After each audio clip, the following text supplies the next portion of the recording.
Placard যারা কাছে আছে সামনে আইও। ধর্মনগরে কাজলি দেব হত্যা মামলায় এবার নেই বিচার ও দোষীদের দৃষ্টান্তমূলক শাস্তি দেওয়ার দাবিতে জেলা পুলিশ সুপারের দ্বারস্থ ধর্মনগর নয়াপাড়া ক্লাব সহ ধর্মনগরের জনসাধারণ। এদিন সকাল 11টায় বৃষ্টিকে উপেক্ষা করে একটি মৌন মিছিল করে দলে দলে মানুষ জেলা পুলিশ সুপারের অফিসে এসে মিলিত হন। এরপরই মৌন মিছিল থেকে একটি প্রতিনিধি দল জেলা পুলিশ সুপার ভানুপদ চক্রবর্তীর সাথে মিলিত হয়ে কাজলি দেব হত্যাকাণ্ডে পুলিশ সুপারের কাছে সুষ্ঠু তদন্তের দাবি করেন, যাতে করে দোষীদের দৃষ্টান্তমূলক শাস্তি হয়। এদিন এই মৌন মিছিলে হাজারো সংখ্যায় নারী পুরুষ উপস্থিত ছিলেন। প্রতিনিধি দল জেলা পুলিশ সুপারের সাথে দেখা করার পর সংবাদ মাধ্যমকে জানিয়েছেন বিস্তারিত।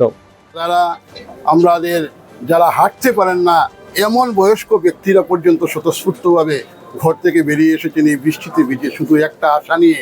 আমাদের এসপি মহাশয়ের কাছে আমরা একটা ডেপুটেশন দিয়েছি যে আপনারা নিশ্চয়ই জানেন যে গত 5 দিন পূর্বে আমাদের নোয়াপাড়া প্রগতি রোড এলাকায় জীবনধারার অপোজিটে বিশ্ব দাস, সে নভেম্বর মাসে বিয়ে করেছিল সেই নোয়াপাড়া অটো স্ট্যান্ড এলাকার কাজলি দেবরায়কে। কিন্তু এই 9 মাস অতিক্রান্ত হতেই দেখা যায় কাজলি দেবরায় নিজের স্বামীর বাড়িতে মৃত্যুবরণ করেছে। এখন সেই মৃত্যুর রহস্যটা কি? যেভাবে মৃত্যুর সমস্ত পরিস্থিতি দেখা যাচ্ছে যে এটা একটা হত্যাকাণ্ড।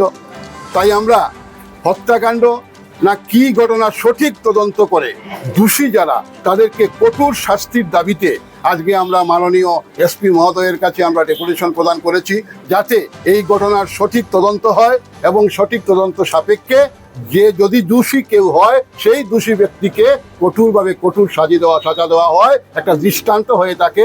একবিংশ শতাব্দীতে দাঁড়িয়ে আমাদের মায়েরা বোনেরা যদি এভাবে অসুরক্ষিত থাকে, যদি আমাদের ঘরের বোন, আমাদের ঘরের মেয়ে কারো ঘরে বধূ হয়ে যায়, সেই ঘরে গিয়ে লাঞ্ছনা, বঞ্চনা, অত্যাচার, এমনকি মৃত্যু পর্যন্ত বরণ করতে হয়, তাহলে এই ধরনের সমাজ কিভাবে চলবে সেটা আমরা এসপি মহোদয়ের কাছে তুলেছি এবং আরও অন্যান্য বিভিন্ন বিষয়ে আলোচনা হয়েছে। এসপি মহোদয় আমাদের আশ্বাস দিয়েছেন যে তিনি সঠিকভাবে তদন্ত করবেন।